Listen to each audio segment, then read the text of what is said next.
మనం మన ప్రశాంతత కోసం వచ్చాం. దాన్ని పూర్తిగా అనుభవించడం ముఖ్యం. మనం ఇక్కడికి వచ్చిన పని ఏదైతే ఉందో అది ముగించి వెళ్దాం.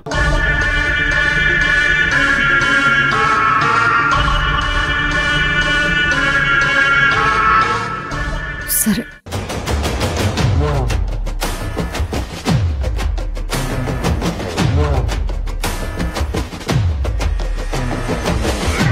శిశిరని దారికి తెచ్చుకోవాలంటే ఏదో ఒకటి చెయ్యాలి.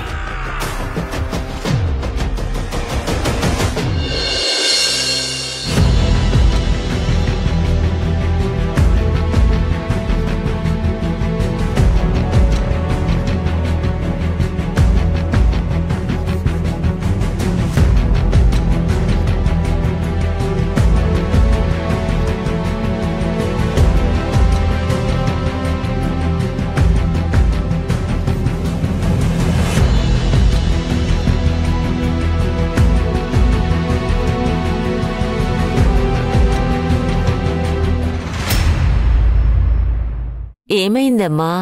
నాన్న ఫోన్ ఎత్తడం లేదు. అక్కడ బిజీగా ఉంటుంటారమ్మా.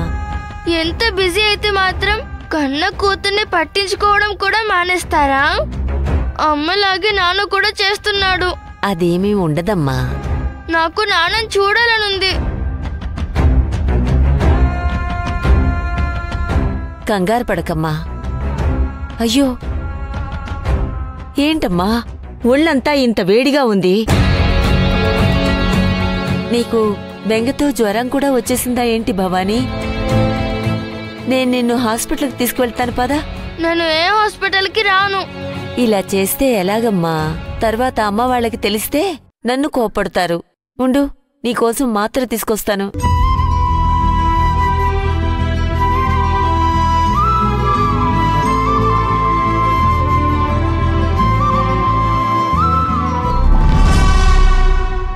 భవానీ, ఏమైంది? ఎందుకలా ఉన్నావు? నాకు అమ్మ నాన్నలతో మాట్లాడాలని లేదు. నాకు వాళ్ళ మీద చాలా కోపం ఉంది. ఎందుకలా అంటున్నావు? లేకపోతే ఒక ఫోన్ లేదు, ఎలా ఉన్నావని ఒక పలకరించడం లేదు. నేను ఫోన్ చేస్తే ఎత్తడం లేదు. వాళ్ళకి నేను ఉన్నానని గుర్తు కూడా లేదు. వాళ్ళు ఏ పరిస్థితుల్లో అక్కడికి వెళ్ళారో నీకు తెలుసు కదా. మరి ఎందుకు డిస్టర్బ్ చేయాలనుకుంటున్నావు?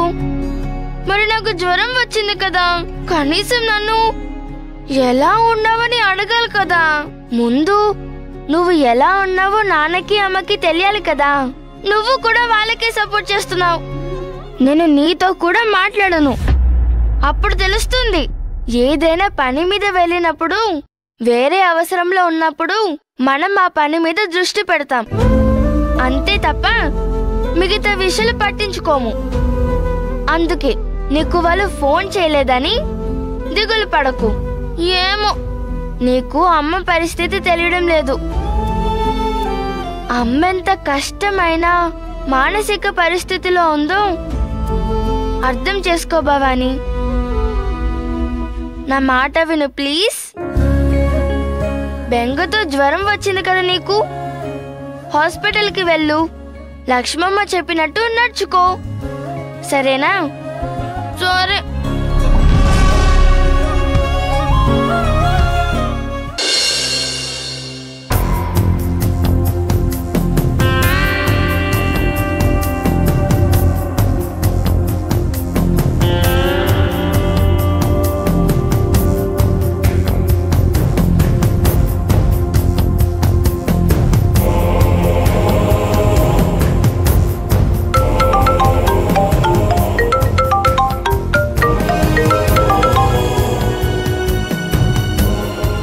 హలో అత్తమ్మగారు.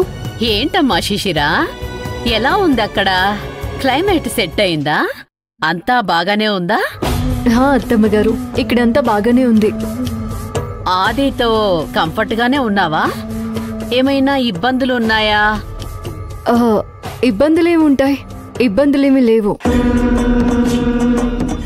అంటే ఏమైనా డిస్టర్బెన్స్లు ఉన్నాయేమో అని కాల్ చేశాను. ఎందుకంటే కొత్త ప్లేసు, తెలిసిన వాళ్ళు ఎవ్వరూ లేరు కదా, అందుకే అడిగాను. ఏం లేవత్తమ్మగారు, అలవాటైపోయింది.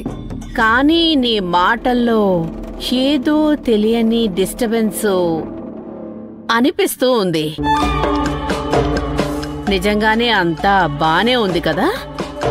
ఇబ్బందులేముంటాయి? ఏమీ లేవు. మిమ్మల్ని అక్కడికి పంపించిన కారణం ఏంటో తెలుసా? మీ ఇద్దరికి శాంతి ముహూర్తం పెట్టించడానికి అక్కడికి పంపించాను.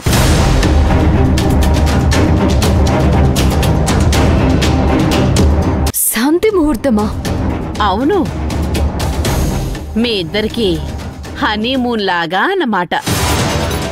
మామూలుగా అయితే తొలి రాత్రి అబ్బాయి వాళ్ళ ఇంట్లో చెయ్యాలి, కానీ అనుకోకుండా అది ఇక్కడ ఫెయిల్ అయింది. నాకు కొంచెం టైం కావాలనిపించింది, అందుకే రిజెక్ట్ చేశాను. ఆ భయంతోనే ఇప్పుడు ఈ విషయాలు నీకు చెప్పాలనే కాల్ చేశాను. నీకు అభ్యంతరం ఏం లేదుగా?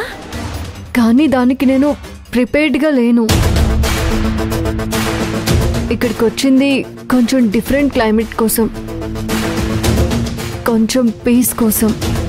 నేనైతే నీ పీస్నేమీ హరించటం లేదుగా. నా కాల్ వలన నీకేమీ డిస్టర్బెన్స్ లేదుగా? ఆ, అయ్యో అదేం లేదత్తయ్య గారు. శిశిరా, పెద్దవాళ్లుగా మాకు కొన్ని కోరికలుంటాయి కదా, మాకు కొన్ని ఆశలుంటాయి కదా. మనవళ్ళనెత్తుకోవాలని, వంశాంకురాలని చూడాలి అని, అందుకే ఈ ఏర్పాటు చేశాను. అర్థమైంది అత్తయ్య గారు, కానీ ఇది నేను ఎక్స్పెక్ట్ చేయని న్యూస్. నాకు ముందే చెప్పి పంపిస్తే వద్దు అని చెప్పేదాన్ని కాదు. అయినా మీరు పెద్దవాళ్ళు, మీరే మంచి చెడు ఏమైనా ముందే చెప్పి పంపించాలి కదా. ఇవన్నీ కొంచెం ఇబ్బందికరమైన విషయాలు కదా.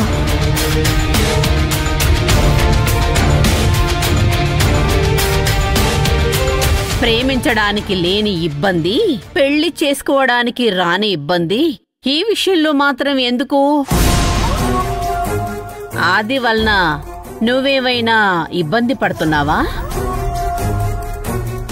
తను నిన్ను ఏ విధంగానైనా ఇబ్బంది పెడుతున్నాడా? ఇది రాజ్కి సంబంధించిన విషయం కాదు, నా పర్సనల్ ఫీలింగ్ అంతే. శివగామికి నువ్వు చేసుకున్న పెళ్లి ఇష్టం లేదు. నువ్వు సంతోషంగా ఉన్నావని తెలిస్తేనే కదా నాకు గర్వంగా ఉండేది. నువ్వు సంతోషంగా ఉన్నప్పుడే కదా శివగామి ఆలోచన తప్పు అని తనకి తెలిసేది. తెలిసేలా చెయ్యాలి అంటే మీ కాపురం సంతోషంగా ఉంది అని తెలిసేలా చెయ్యాలి. ఆ బాధ్యత నీ మీదే ఉంది. సరే అత్తయ్య గారు, నన్ను ఆలోచించుకునివ్వండి.